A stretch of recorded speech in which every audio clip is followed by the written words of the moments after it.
सुग्रीवं वायुसूनुं च प्रणमामि पुनः पुनः।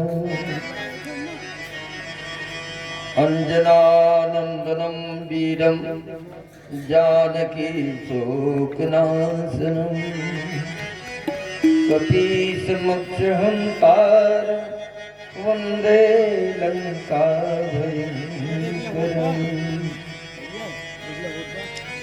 सीतानाथ समारंभं रामानंदार्य मध्यमाम् अस्मदाचार्य पर्यन्तां वंदे श्री गुरु परंपराम्। अखंड मंडलाकारं व्याप्तं येन चराचरम् तत्पदं दर्शितं येन तस्मै श्री गुरुवे नमः। जय जय श्री राधारमण जय श्री नवल किशोर जय गोपी चितचोर प्रभु जय जय माखन चोर। राधे मेरी स्वामिनी मैं श्री राधे को दान जन्म जन्म मोह दीजियो बरसाने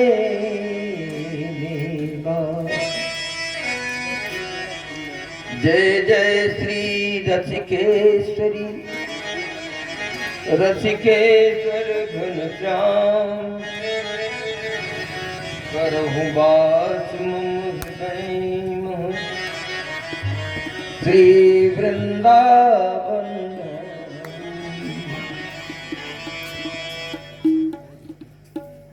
जय जय जय श्री अवधजू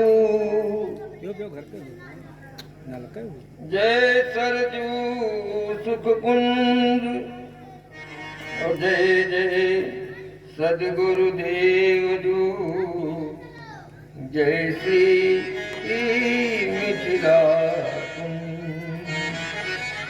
जय श्री मिथिला। वाह चंदन लागा भी कुछ शोभा बना। भक्त भक्ति भगवंत गुरु चतुर नाम बपुए अतिर के पद बंधन किए नासत विज्ञान। राम कथा के रसिक वर भक्त राज मत जी निज आसन लीजियो तेज पुंज कपिवीर। श्री हनुमंतलाल जी महाराज की जय। भगवत कथा सुधार शास्वादन परायण भक्त वृंद मूर्तिमती भक्ति स्वरूपा दिव्या माताएं अर्चनीय वंदनीय संत विद्युत प्रेम भक्त समाज परम कथा रसिक शिरोमणि श्री हनुमान जी महाराज एवं परमादेव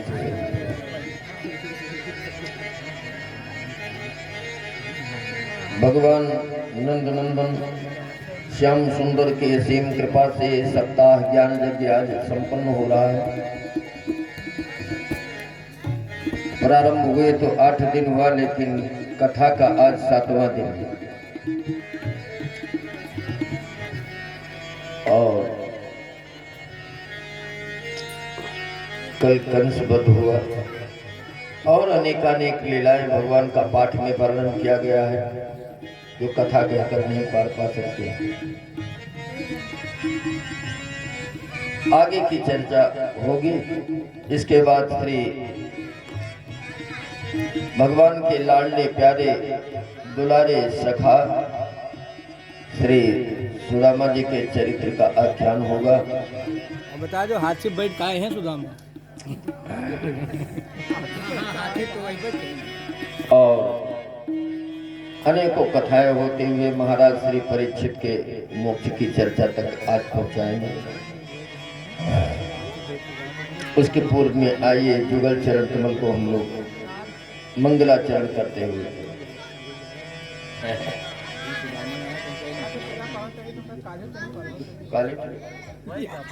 और कल शुरू हो जाए जय हो जय हो। हम चलाना जा तब तक चलेगा।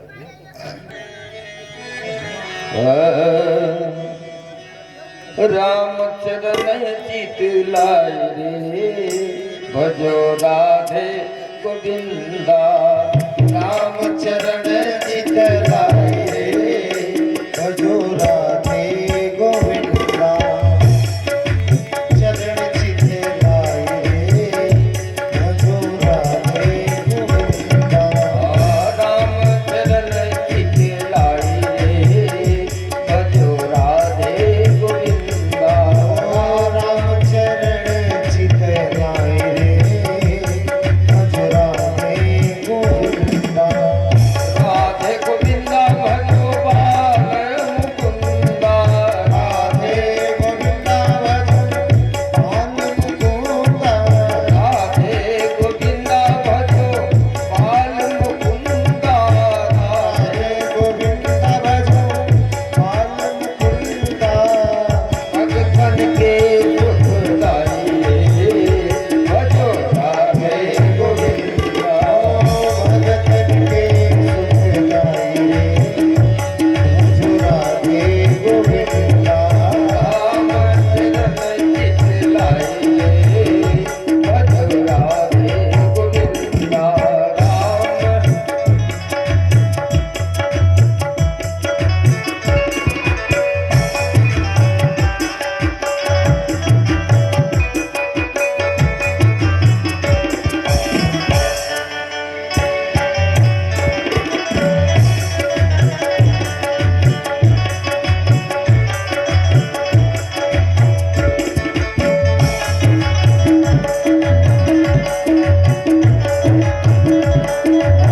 रामचरण चित लाए रे भजो राधे गोविंदा।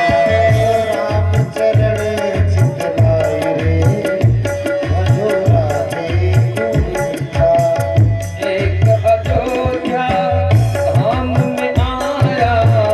एक अयोध्या धाम में आया। मथुरा का भाग जगाया। एक मथुरा का भाग जगाया। एक मथुरा का भाग जगाया। एक मथुरा का भाग जगाया। भारत को दिनों में बनाए भजो राधे गोविंदा। भारत को दिनों में बनाए भजो राधे गोविंदा। रामचरण चित लाए भजो राधे गोविंदा। चरण सुखदाई रे भजो राधे गोविंदा।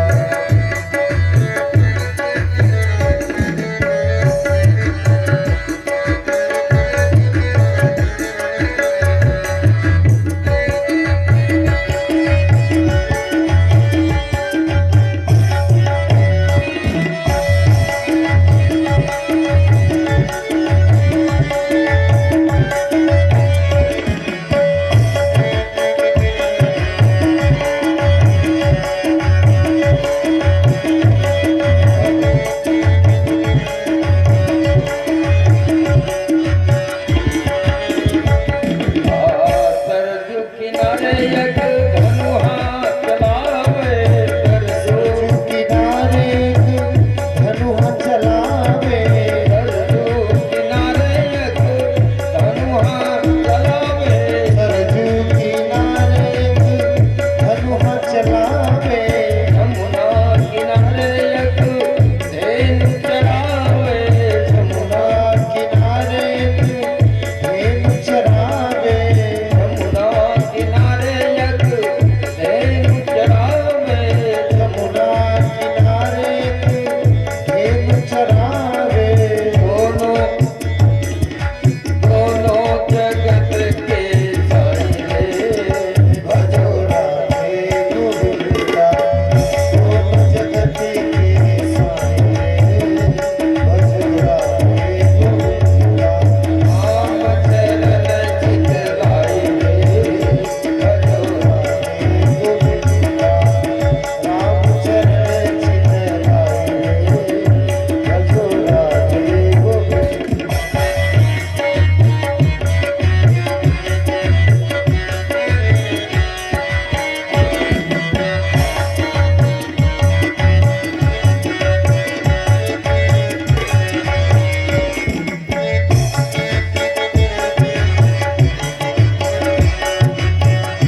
राम चरण बनाए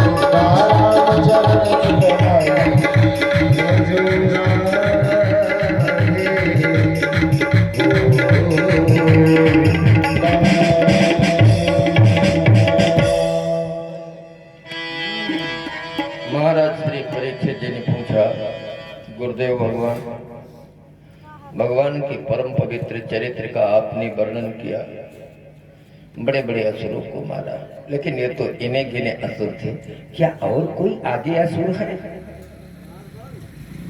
इतने असुर रहे पूरी पृथ्वी पर, तब ये वजन हो गई थी, भार बन गई। सुखदेव जी ने कहा, नहीं परीक्षित,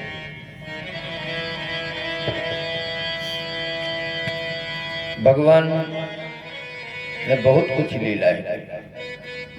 12 साल के हो गए थे।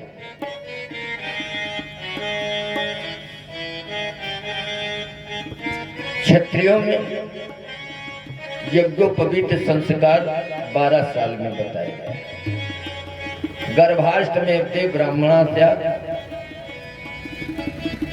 गर्भ से 8वें वर्ष ब्राह्मण का यज्ञोपवीत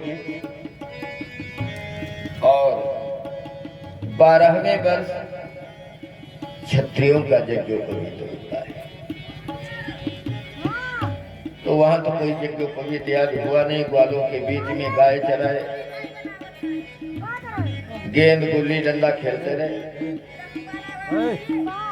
लेकिन अब तो राजकुमार के रूप में रहना है ना, ग्वाला के रूप में नहीं। अब आ गए हैं तो फिर क्षत्रियों के यहाँ निवास करना, क्षत्रियोचित कार्य करना है। गर्ग जी महाराज आए और कृष्ण बलराम दोनों का उपनयन संस्कार किया, जनेऊ किया। पढ़े लिखे तो कुछ है नहीं, बोले बिना पढ़े लिखे लोगों को राजा होने का क्या हक है? पढ़ा लिखा नहीं होगा, नीति नहीं जानेगा, तो प्रजाओं के साथ क्या व्यवहार करेगा? पढ़ना तो बहुत जरूरी। तो उस समय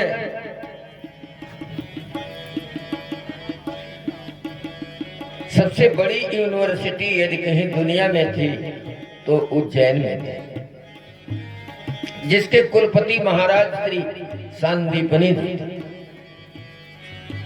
भगवान कृष्ण और बलराम दोनों गए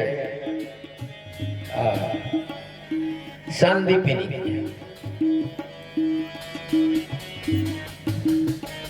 यदि सुयोग्य शिष्य मिल जाता है तो गुरु भी कर्मदार बन जाता है? सुयोग्य शिष्य मिल जाए।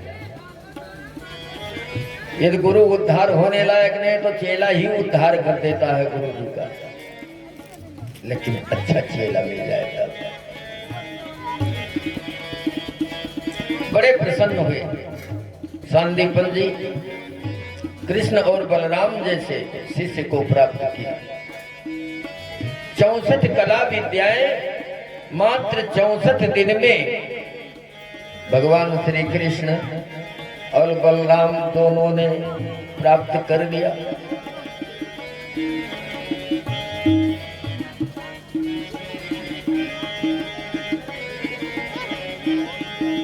सोचने की बात है।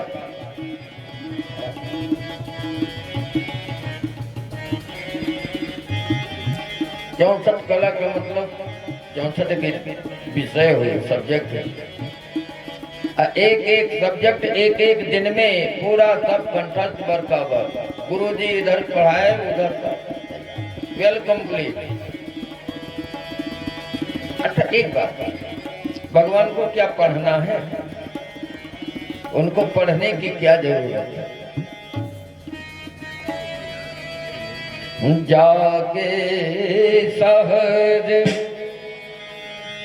जाके सहज श्वास श्रुति चारी, जाके सहज सांस श्रुति चारी, जाके सहज श्वास श्रुति चारी,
में सारी विद्याओं को भगवान ने प्राप्त कर लिया। क्यों? जिन भगवान के श्वास से चारों वेद निकले हुए हैं, उन भगवान को दुनिया में कौन सी विद्या दुर्लभ है पढ़ने की। लेकिन जगत में जो गुरु की महत्ता है, उसको दिखाने के लिए कि बिना गुरु के कोई भी विद्या हासिल नहीं हो सकती है, फलवती नहीं, मनमुखी नहीं, विद्या तो गुरुमुखी होनी चाहिए।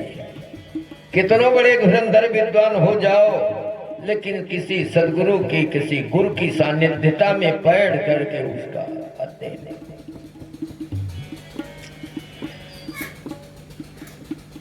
हरिहरानंद सरस्वती स्वामी श्री करपात्री जी महाराज बनारस के कितने उच्च कोटि के विद्वान थे, लेकिन हमारे यहाँ किला के महाराज श्री सीताराम शरण जी के सानिध्यता में आए और बोले, महाराज मुझे भागवत पढ़ाइए। सब जानते हैं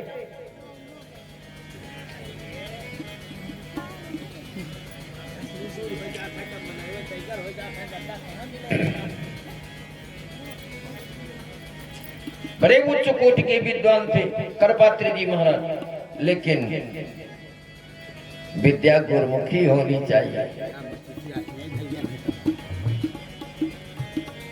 किलाधीश जी ने कहा सीताराम चंद्र जी महाराज ने, अरे महाराज हम आप तो पढ़ाओ। बोले नहीं, हमको गुरु की जरूरत है। एक श्लोक पढ़ा दीजिए भागवत का।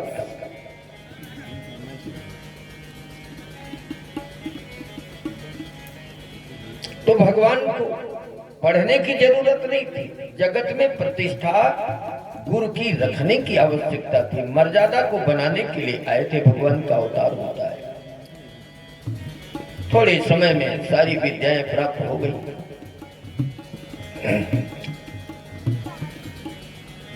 गुरु जी से कहा, संदीपनी जी से, गुरु जी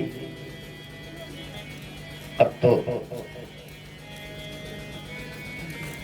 विद्याएं संपूर्ण हुई, आप कुछ दक्षिणा बताइए। गुरु जी तो निष्काम थे, उनको किसी वस्तु की कामना नहीं थी। गुरुदेव ने कहा, बस तुम्हारे जैसे सुजोग शिष्य मुझे मिल गया, यही सबसे बड़ी दक्षिणा है। जिसके भगवान चेला बन जाए उसको क्या कहना है, उसको और दक्षिणा की क्या जरूरत है। 3 लोग 14 भुवन करतल जिनके हैं, क्या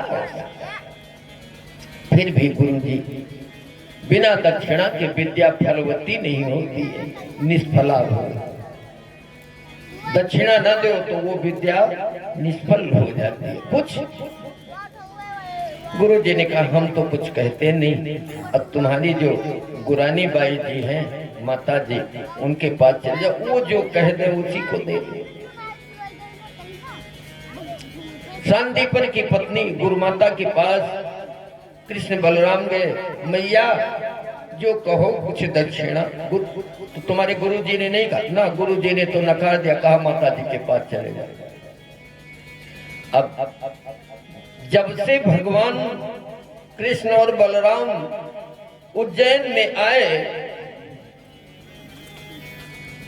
इनके एक बेटा था संदीपन जी के। 17 साल पहले प्रभास गए थे और वहां समुद्र में डूब गया था। तो जब तक भगवान कृष्ण और बलराम जी रहे, तब तक बेटे की याद नहीं आई, क्योंकि बेटा उतना सेवा नहीं करता, उतना आज्ञाकारी नहीं होता जितना भगवान श्याम सुंदर और बलराम जी। एक से कठिन परिस्थितियों में गुरु की सेवा में तत्पर रहे। माता जी रोने लगे, कन्हैया तुझे जाने देने की इच्छा नहीं है, क्यों माता जी इतना अधेर क्यों हो रही हो, क्यों रोती हो? तो अपनी सारी बीती बातें बताई कि समुद्र में मेरा बेटा 17 साल पहले डूब गया था। आज जब तुम जा रहे हो तो वो मुझे याद आ रहा है। जिसका सयाना बेटा मरा होगा उसको पता होगा कितना कष्ट होता है।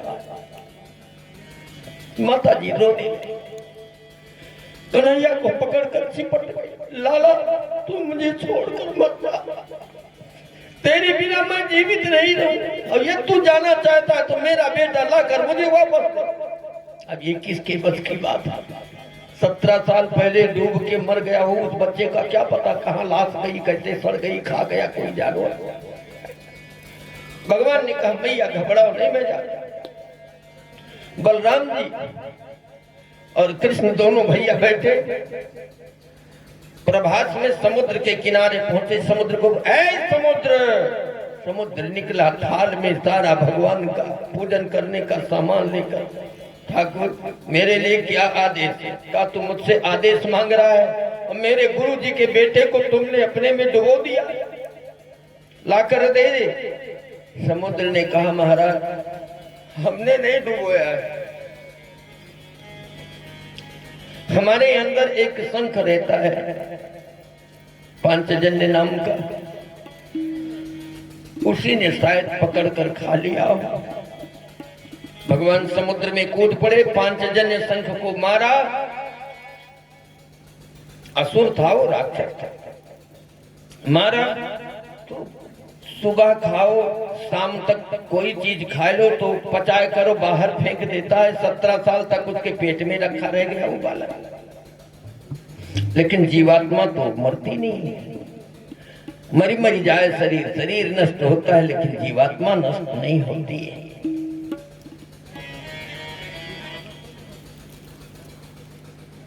भगवान ने उसको अपना आयुध बना लिया, हथियार। पांचजन्य शंख को भगवान ने अपना आयुध बना लिया और वहां से फिर रथ पर बैठे बोले ये डूब कर मरा है तो जीव नरक में गया होगा। अब संजमनीपुरी की तरफ यात्रा करी। जमराज के कान में कहीं आवाज पड़ी कि आज कन्हैया आ रहे हैं जमपुरी में। वो अपना नगरी छोड़कर बाहर आ गए। बंसे पर बैठे लोग भागते आए। क्यों? यदि कहीं कन्हैया संजमनीपुरी में पांव रख दिए तब तो हमारी छुट्टी हो जाए। अरे जितने पापी जीव हैं सब मुक्त हो जाएंगे तो हमारी सर्विस कहाँ रह जाएगी? बाहर है। ठाकुर क्या आदेश? कहा हमसे पूछ रहे क्या आदेश?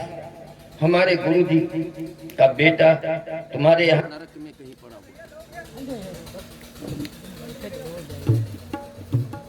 ये नाटक उसका 10 बजे तक चलता है। 10 बजे बाद आज फिर सुबह 8-9 बजे।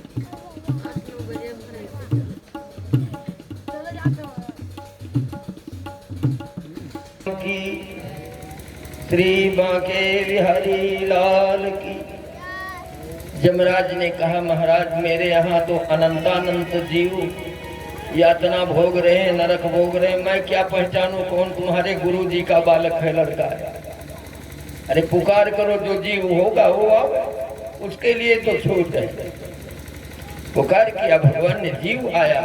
कृत्रिम शरीर जैसे ही इनका लड़का था हूबहू वैसे ही शरीर में जान पहनाया।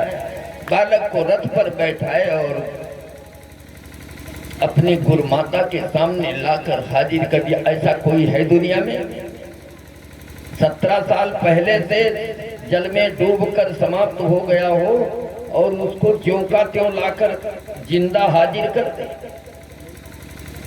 माता जी दौड़कर चिपट गई। लेकिन वो जीवात्मा तो शरीर था नहीं, उसने झेल लिया। तू मुझे बेटा कहती? अरे किस जन्म का बेटा हो? ना मालूम कितने जन्म तुम हमारे बेटे हुए और ना मालूम कितने जन्म हम तुम्हारे बेटे हुए। केवल शरीर का संबंध है, जीवात्मा का कोई संबंध। जीवात्मा का संबंध केवल परमात्मा। क्योंकि ये जीवात्मा परमात्मा का अंश है, संसार का नहीं है। मोह दूर किया, वहां से आशीर्वाद लेकर बलराम जी के सहित भगवान श्री कृष्ण मथुरा में आए। मथुरा वासी बड़े प्रसन्न हुए। कंस की 2 पत्नियां थी, ध्यान दीजिएगा। हम सभी कथाओं को प्रणाम करते हुए चलेंगे। अब आज ही कथा का मंच है और सुदामा चरित्र भी होना है। ज्यादा से ज्यादा 9:30 बजे तक हम कथा में जाएंगे और उसके बाद श्याम बिहारी शरण शास्त्री जी भी इस मंच पर आज बोलेंगे, जो सुदामा चरित्र का कार्यक्रम करवाएंगे।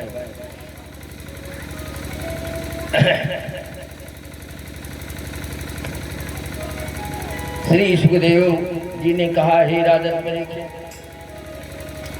कंस के 2 पत्नियां अस्ति ही प्राप्ति कंस से महिष्यो भरतर्षभा अमृते भरतरि दुखार्ते ईयतो स्म पितुर्गृहा।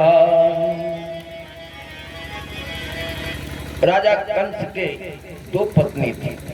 कंस के मरने के बाद अब तो इनका संबंध यहाँ कोई है नहीं, और कोई इनका आरती उतारे तब भी पति की यादगारी में तो इनको अब यहाँ अच्छा कहाँ लगेगा।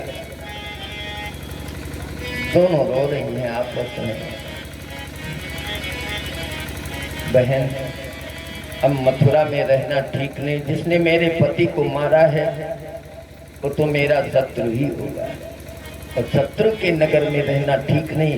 वो कितनों बढ़िया से बढ़िया सुविधा दे, भोजन दे, वस्त्र दे, सारी सुविधा दे, लेकिन मेरे पति का हंता है, मेरे पति को मारने वाला है वो कृष्ण। अब यहाँ रहना ठीक नहीं है।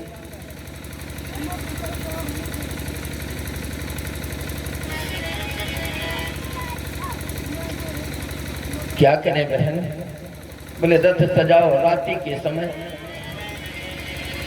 रथ सजाया, दोनों बहनें बैठ गई और अपने पिता के यहाँ प्रस्थान किया। अब ससुराल में मेरा कौन है? सास ससुर हैं, वो भी शत्रु हैं। 2 भांजे हैं कृष्ण बलराम, वो भी शत्रु हैं। अब मेरा यहाँ कौन? अब तो पिता के यहाँ ही। अच्छा, नारी जाति के लिए 2 ही ठिकाना है, या तो मायके या ससुरी। ससुरे से उठते तो मायके चली जाए, मायके से उठते तो ससुरे चली जाए।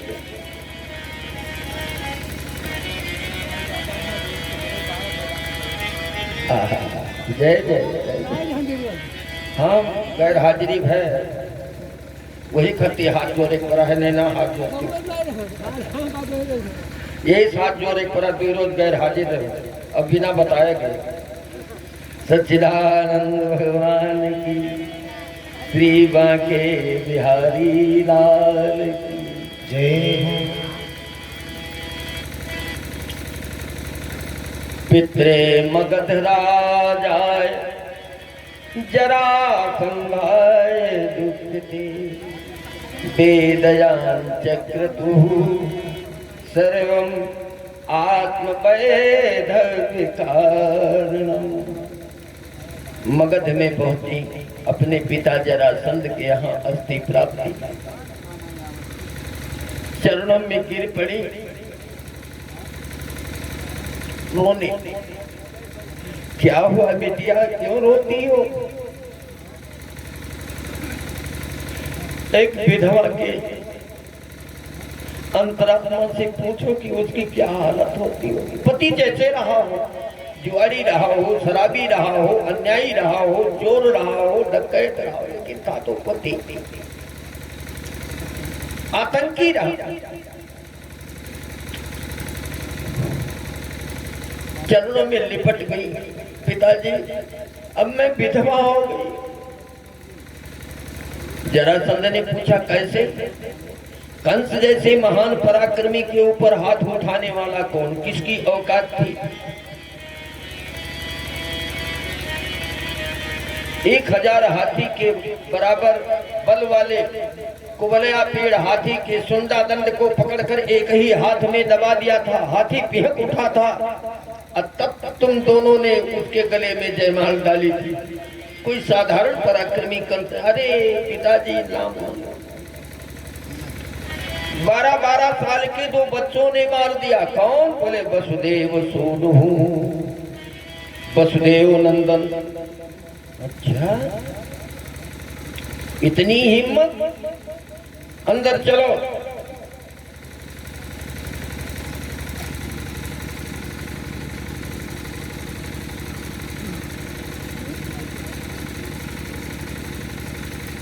सातदा प्रियमा करणे सो कामर कज तो नृप अयादवी मही कर तुम चक्रे परम मोदमम। वो जदवंशी केवल कृष्ण बलराम नहीं, पूरी पृथ्वी को जदवंशी क्षत्रियों से मैं विनाश करके तब छोड़ूंगा। घबराओ नहीं। पिताजी, अब तो मेरा मरना ठीक है, इस संसार में जीना ठीक है। बिने पति करे मोर, बिने पति करे मोर कहा ठिकाना। बिन पति करे मोर कहा ठिकाना। बिन पति करे मोर कहाँ ठिकाना। बिन पति करे मोर कहाँ ठिकाना। यही तो अच्छा मरी जाना। यही तो ज्यादा मरी जाना। बिन पति करे मोर कहाँ ठिकाना। बिना पति का संसार में मेरा कहाँ ठिकाना। अब तो मुझे प्राण त्यागने में भलाई है। नहीं बिटिया, तो मेरे नैनों की पुतली है, तू प्राण न छोड़। तुम्हारे पति के मारने वाले को हम नष्ट करेंगे। 23 अक्षौहिणी फौज तैयार किया और जरासंध मथुरा के ऊपर आक्रमण कर दिया। शाम को पहुंचा। पहले धर्म युद्ध होता था। आन पांच में लोग युद्ध नहीं करते, किसी को नहीं मारते। जब जागते रहो, सामने रहो, तब कोई वार करता था। आज तो सोते में लोग मारते हैं, बड़े वीर बनते हैं। वो धर्म था। चारों तरफ से मथुरा की फौज लगाई और तोपों की आवाज हो रही। प्रजाएं चौंक गई। क्या मालूम होता है? कोई राजा मथुरा पर चढ़ाई कर दी। दौड़े गए उग्रसेन के पास। बाबा बाबा, बोले क्या है? क्या मालूम होता है कि शायद कंस का ससुर जरासंध मथुरा के ऊपर चढ़ाई कर दिया, उसके दामाद को कृष्ण बलराम ने मारा था। तो उग्रसेन तो इतने बड़े पौरुषी थे नहीं जो जरासंध का सामना कर सके। कन्हैया अंदर लेटे थे, बुलाया। अरे कन्हैया, भगवान निकले। नाना जी प्रणाम। इतनी रात्रि के समय आपने मुझे कैसे याद किया?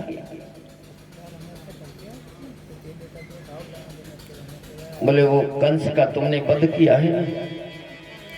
मालूम होता है जरासंध चढ़ाई करके और थोड़ा सेना नहीं लेकर आया, 23 अक्षौहिणी फौज लेकर आया है।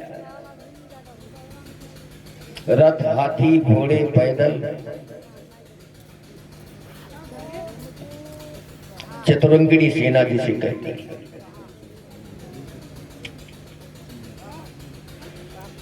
चिंतया मास भगवान हरि कारण मानस।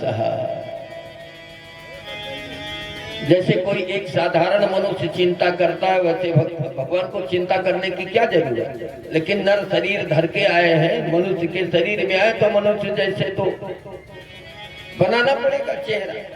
भगवान नीचे सिर कर और नीचे सिर करके अपने वरुण लोग वरुण का ध्यान किया। वरुण, अब मुझे युद्ध करना पड़ेगा और यहाँ के रथ सारथी घोड़े काम नहीं करेंगे। जो हमारा हथियार, हमारा रथ और कवच आदि है सब रथ में रख करके भी मेरा और दौआ जी का बड़े भाई बलराम। अच्छा, दो रथ वरुण लोक से आए। एक रथ में तो धनुष रखा है, बाण रखा है, तरकस रखा है, सनाह टोप जितना पहनते थे वो सब है।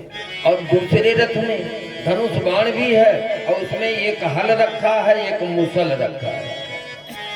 अरे हल मुसल कौन हथियार है? बोले ये बलराम जी का हथियार है। हल अब पहरुआ, मुसलमान पहरुआ, तो हल अब पहरुआ उसमें चिंतन कर रहे थे। तब तक पूरब तरफ से दो रथ आए।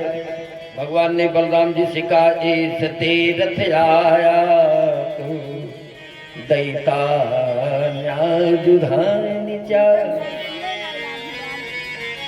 ऐस ते रथ आया तो दैता न्याजुधान चाल।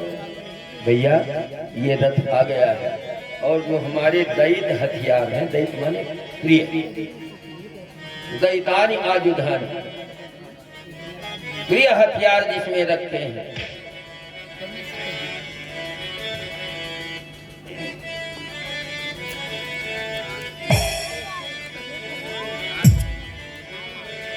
इसमें बैठो। कृष्ण और बलराम दोनों रथ में बैठे। मैया देव के लेकर आई आरती करने के। इतनी बड़ी फौज में मेरे दो हृदय के टुकड़े लड़ने के लिए जा रहा हूं। जगदम्बा जी से, भगवती से प्रार्थना किया है, जगदम्बा इनको क्षेम कुशल उस लड़ाई से लेकर आओ, हम आपकी भागवत करेंगे, कन्याएं खिलाएंगे। माता लोग बड़ी कोमल स्वभाव की होती, अपने बच्चे के लिए न मालूम क्या क्या मनौती कर डालती। मैया देवकी ने मनौती की, रथ लेकर निकले।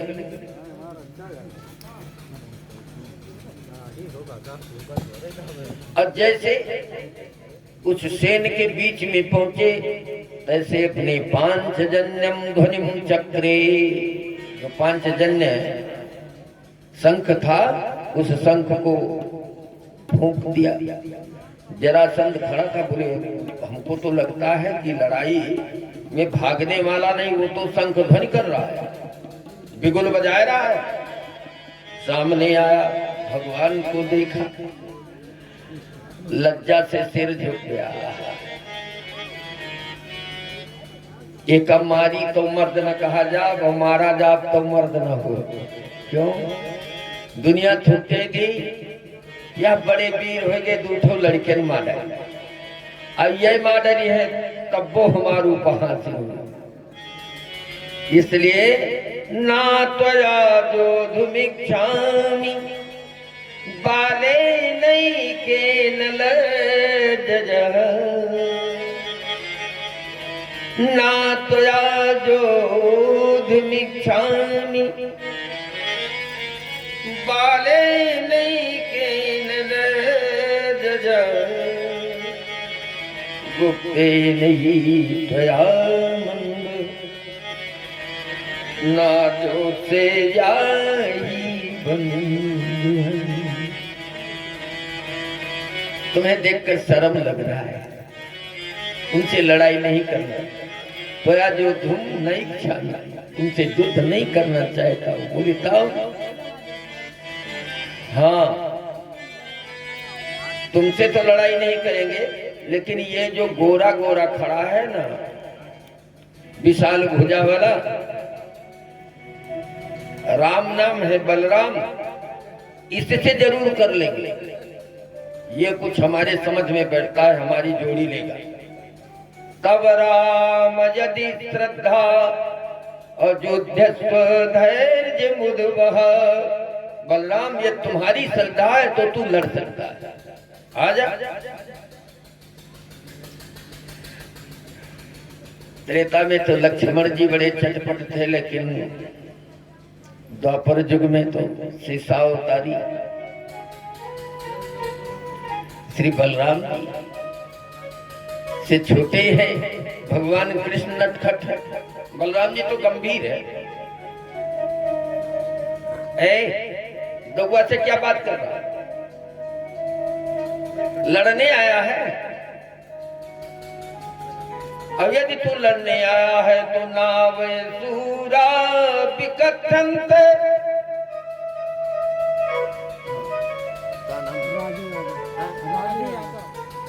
श्री राजू यादव 21 मुद्रा भगवान के चरणों में समर्पित किया। सर्वतोभावी कल्याण हो।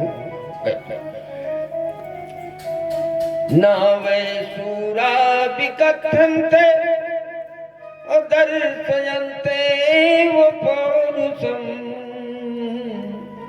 नागृणीमो बचो राजन आतुरस्य मुमुहुसतः। सूर समर करनी करही कही न जना बहिया।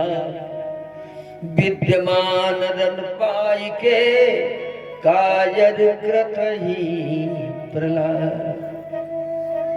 नावे सूर विकथ्य। जो सूरवीर होते हैं वो किसी से बकवास नहीं करते, लड़ाई करते। बकवास करता है कि लड़ाई करता है? लड़ना हो तो आ जा। जरासंध ने कहा देखने में तो छोटा है लेकिन बड़ा खोटा है।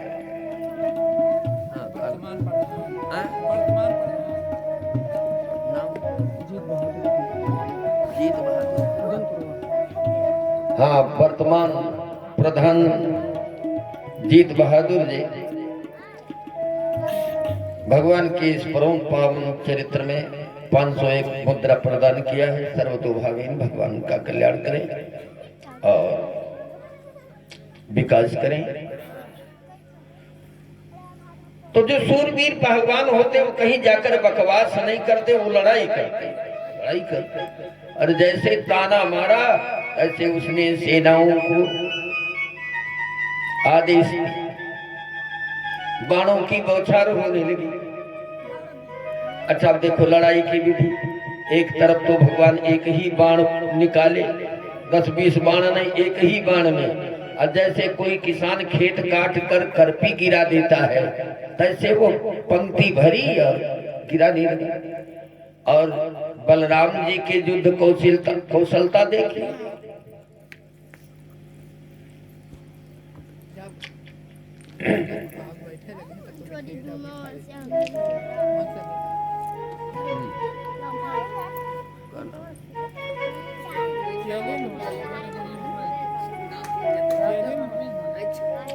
हाँ, श्री विष्णुधर द्विवेदी जी के अर्धांगिनी 101 मुद्रा भगवान के चरणों में समर्पित किया है।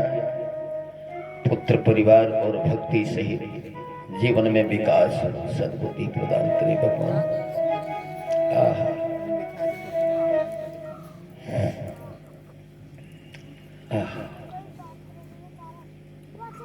बलराम जी इधर हल उठाए, ऐसे हर से पकड़ लिया, दाहिने हाथ में मूसल लिया, पहरुआ, लोहे का पहरुआ, ऐसे हल फेंके और जितना हुआ जांघम बाज के आवे कुरमा उतना खींच ले, ऊपर से फुट फुट फुट फुट सबको फोड़ते चले जाए। पल मात्र में 23 अक्षौणी फौज का संहार कर दिया। जरा सुतस्ताव विसृत माधव महाबलोघेन बलीयतावृणो जरासुते। जरा राक्षसी का बेटा जरासंध सेना रहित हो गया, रथ टूट गया, ध्वजा पताका टूट गया, घोड़े मर गए, सारथी मर गए, अकेला प्राण बचा, रथ से कूद पड़ा। बलराम जी ने दौड़कर पकड़ लिया, मारने के लिए जैसे तैयार हुए, भगवान ने रुका, ना इसे मत मारो। बोले क्यों? पृथ्वी का उद्धार करना है, ये जाएगा तो अभी पता नहीं कितने पापियों को इकट्ठा बटोर कर लाएगा, एक एक हम ढूंढ कर कब तक मारेंगे, इकट्ठा ही लाएगा समूह का समूह। अब पृथ्वी को भार से मुक्त करना है। एतदर्थोऽवतारोऽयं भूभार हरणाय में, पृथ्वी को भार को हरण करने के लिए मेरा अवतार ही हुआ। इसे छोड़ दो, जाएगा दोबारा फिर उद्यम करके आएगा। शर्मिंदित हो गए, छोड़ दिया जिंदा, लौट गया। लेकिन वो भी ताब लेने वाला नहीं। एक बार नहीं 17 बार 23 अक्षौणी फौज लेकर मथुरा पर चढ़ाई किया और हर बार वही स्थिति होती रही। कौन सी? जब जब लेके आवे भगवान सब साफ कर दे, अंत में उसका प्राण क्यों छोड़ देते थे? जरासंध की मृत्यु भगवान के हाथ से थी नहीं, भीम के हाथ से थी, तो भगवान भी मजबूर थे, कैसे मार दे? छोड़ दिया। अब वो गया, हताश होकर अपने घर चुपचाप बैठ गया। अब कहा जाए, जीत तो पाई बना है, ये इतना बड़ा मुश्किल काम है, वो बड़े नटवर है।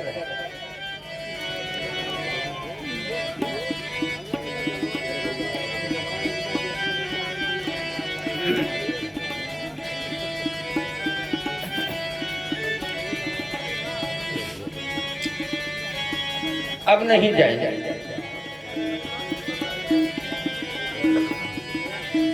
लेकिन भगवान तो पृथ्वी का उद्धार ही करते हैं, लेकिन पृथ्वी का उद्धार कराने के लिए कोई न कोई सद्गुरु का योगदान होता है। यदि किसी सद्गुरु का योगदान न हो तो भगवान पृथ्वी का उद्धार नहीं कर पाएंगे बिना सद्गुरु की कृपा। अच्छा, उस समय कौन सद्गुरु आए? नारद। श्रीमन्नारायण नारायण हरि हरि, श्रीमन्नारायण नारायण हरि हरि, श्रीमन्नारायण नारायण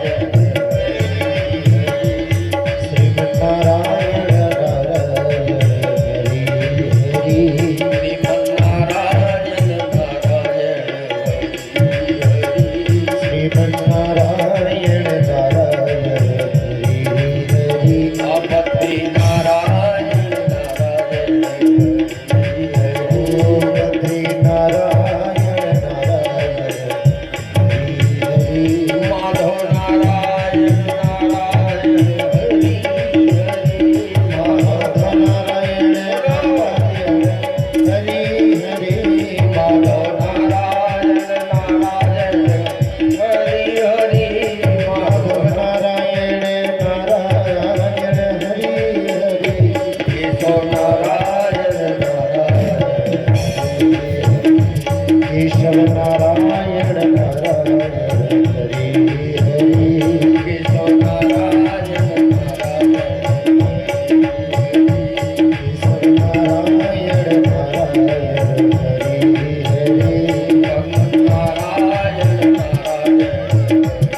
श्रीमन्नारायण भगवान भगवान की जय। संत सदगुरु भगवान की जय हो।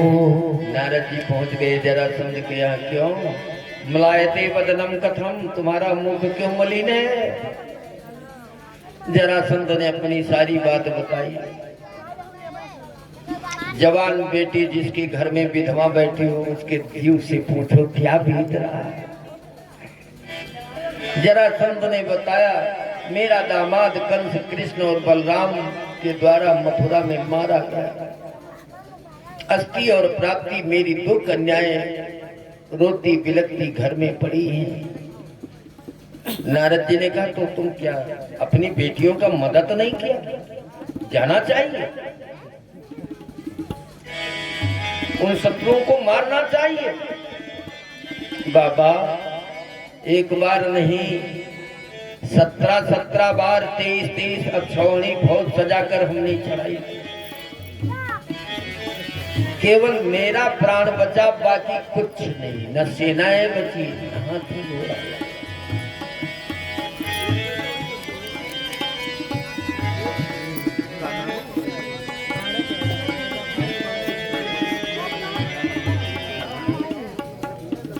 श्री खरभान दत्त पांडे नेजाभार के जो हमारी शिष्या के बहनोई हैं और शिष्या की बहन श्री ने 51 मुद्रा भगवान के चरणों में समर्पित किया है। हम उनको इस मंच से कोटितः आशीर्वाद देते हैं। विकास करें।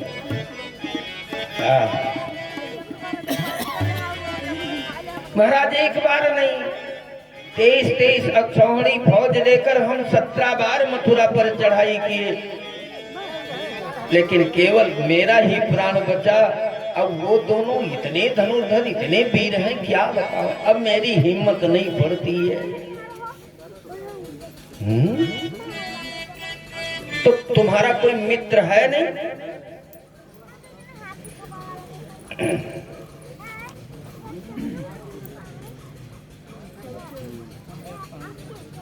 श्री अमरेश पांडे राजापुर के 101 मुद्रा भगवान के चरणों में समर्पित किया। भगवान सर्वतोभावेन कल्याण करें। आइए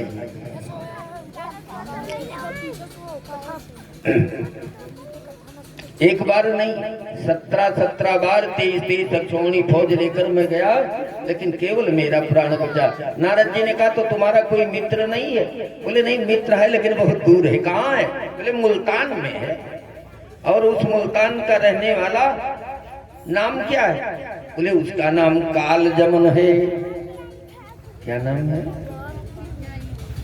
काल जमन।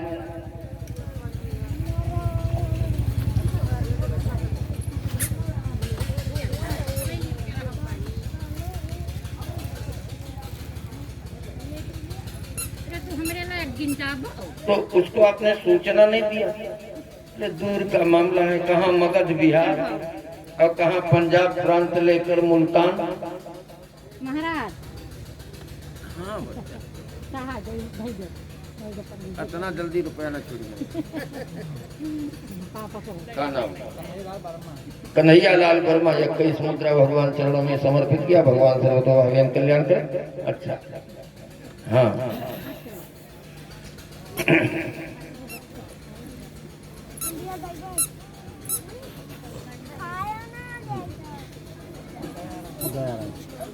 श्री दयाराम जी 21 मुद्रा भगवान के चरणों में समर्पित किया। भगवान कल्याण करें।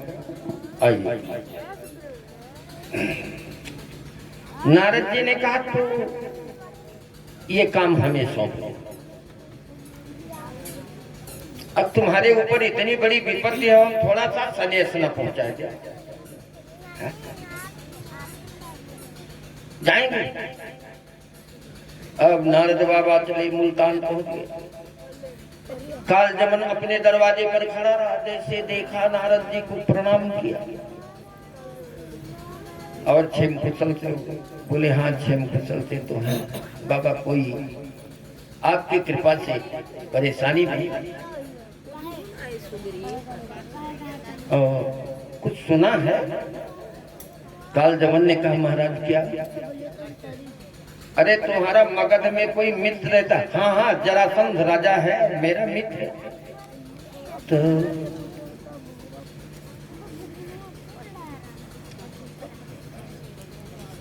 उसके ऊपर गाज गिर पड़ा।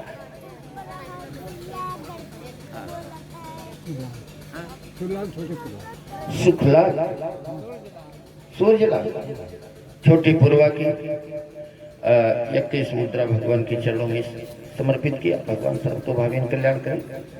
तो जय जय बैठो बैठो।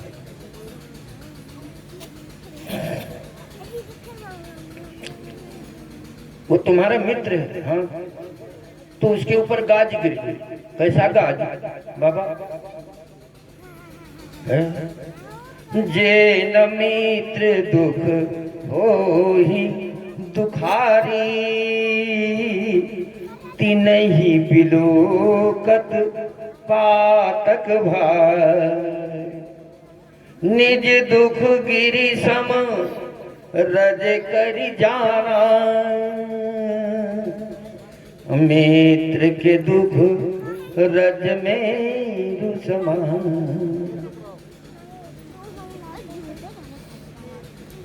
सच्चे मित्र का कर्तव्य है कि अपने मित्र के ऊपर एक तिनका के बराबर संकट हो तो पहाड़ मान ले, अपने ऊपर पहाड़ बराबर हो तो तिनका से भी कमजोर समझे, लेकिन मित्र के दुख को बहुत बड़ा करके।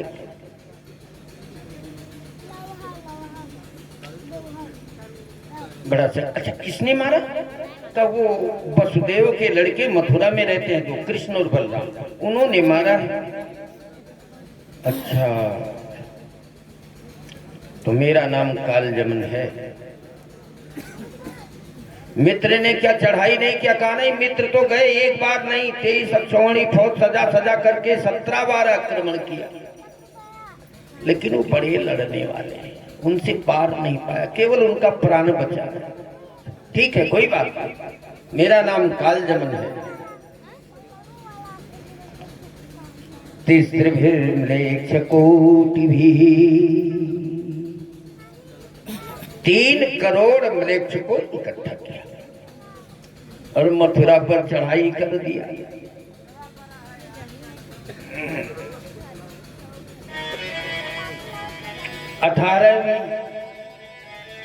18वीं आक्रमण है, 17 बार तो उसने किया ही था।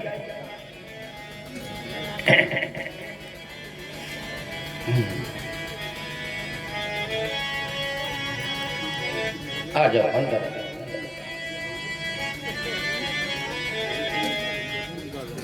18वीं बार आक्रमण किया। कालजमन अष्टादशम संग्रामे आगामिनी तदंतरा,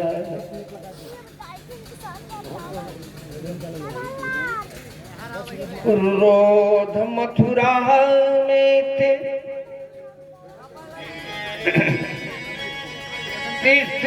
तिस्त्रिभिर्म्लेच्छ कोटिभिः, क्रोध मथुरा में थे तिस्त्रिभिर्म्लेच्छ कोटिभिः, नृलोके चा प्रतिद्वंद्वो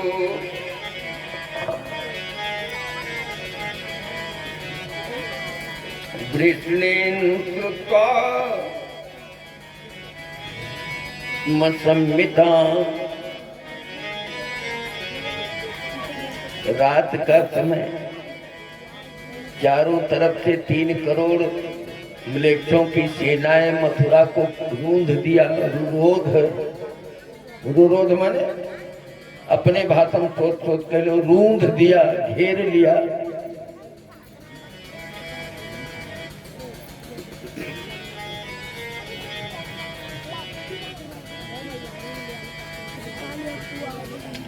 तो तमंचे लग रहे चारों तरफ से।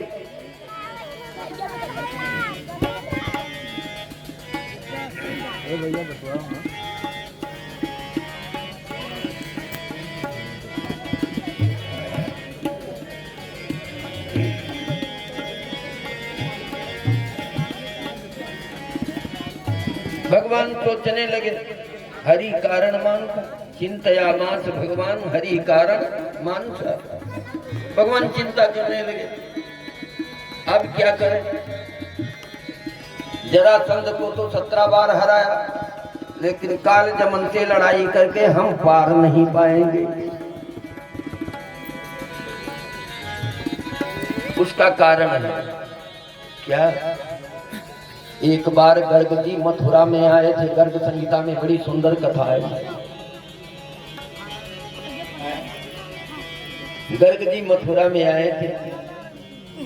राजा उग्रसेन के पास 365 रानियां थी। अच्छा, राजा तो दरबार में थे, घर पर तो ये रानियां ही मिली।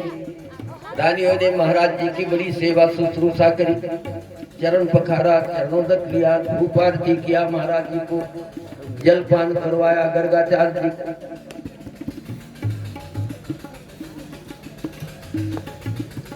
अब बैठ गए। देखिए, हमेशा ध्यान रखो, अन्न का कण और संत का क्षण कभी नष्ट न करो। अन्न का कण और संत का क्षण कभी नष्ट न करो। संत के निकट बैठो तो कोई संसारी बातें न करो, बस उनसे यही चर्चा करो कि भगवान हमें मिलेंगे या नहीं। संत से यही प्रश्न करो, अपने जीवन के कल्याण के लिए दूध पूत और बेटा बेटी की चर्चा वहां बैठकर मत करो। अब गर्ग जी महाराज, ये रानियां पूछ रही, महाराज जी और सब क्षेम कुशल है? हाँ बच्चा, सब कुशल। और माता जी? माता जी भी ठीक ठाक है, स्वस्थ रहती है? हाँ बहुत स्वस्थ। और महाराज बाल बच्चे? तो गर्ग जी ने कहा बाल बच्चे तो सब क्षेम कुशल से है, हमारे सभी ये शिष्यगण ही तो बाल बच्चे, सब बाल बच्चे ठीक। और ये नहीं पूछ रहे हो महाराज तो कितने लड़के हैं? गुरुजी समझ गए कि ये रानियां अब गुरुजी के सिर पर चढ़ रही है धीरे धीरे। तो माता जी के कितने संतान पैदा हुए? गुरुजी फिर नहीं बोले। तो क्या माता जी बंध्या तो नहीं है? जब इस कठोर वचन को सुना, अब धीरे धीरे कहते कहते बंध्या